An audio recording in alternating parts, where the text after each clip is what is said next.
Now, one of the big pillars of U.S. economic warfare is containment, isolation, and the ultimate destruction of those targeted.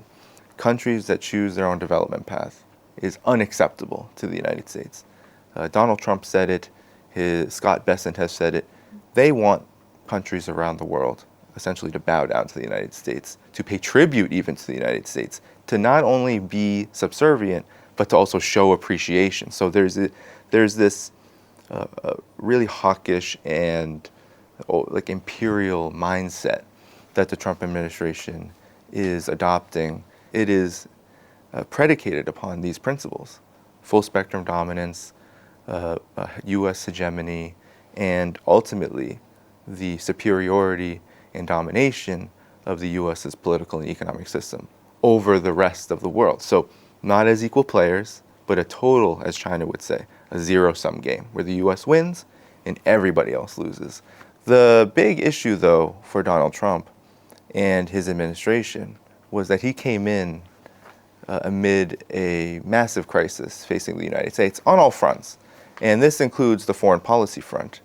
Of course, the United States is stuck in a quagmire in Ukraine. The United States is investing hundreds of billions of US dollars on militarization of the Asia Pacific toward China, as well as, of course, what most of the world is paying attention to, which is the tragedy of Gaza, which the United States has a huge hand in with its militarization of Israel. We know the United States' investment in NATO and the encirclement of Russia. So this empire is massively expensive, it's costly, and it is actually fueled, just like everything else in the United States now, it's fueled by the interests of private capital. They push for war. They actually need war in order to continue to make more and more profits.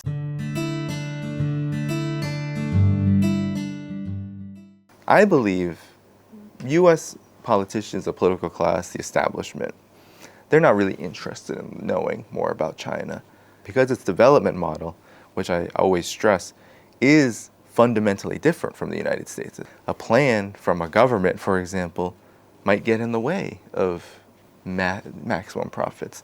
The Western mainstream media always tells us about how high-speed rail in China, it's not profitable. They're in debt because of it. Well, China is interested, and the government is interested in improving medium and long-term economic opportunities, integration, and the ability to make the lives easier of people so that their livelihoods and standard of living can get better. So that's just an example of the fundamental difference.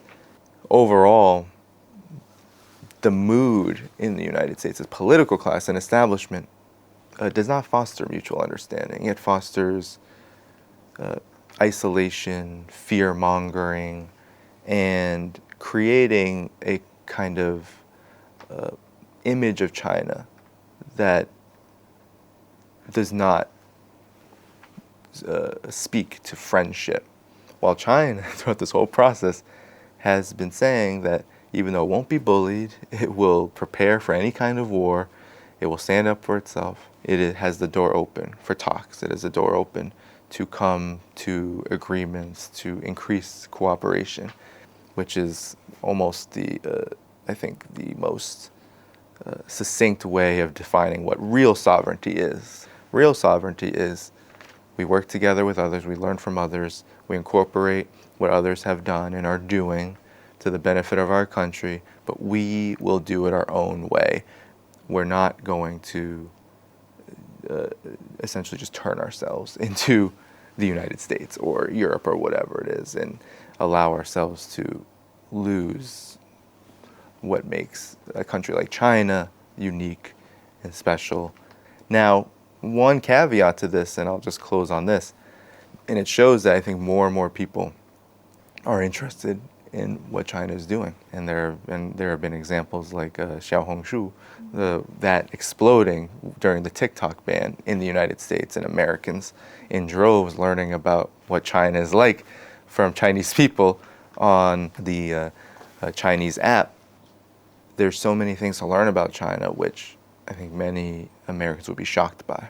Whether it's the low healthcare costs, whether it's the transportation, the food costs, things that in the United States we're taught that we're still exceptional. I think that curiosity is now slowly but now rapidly getting bigger and bigger, which is, I think, a silver lining in all of this.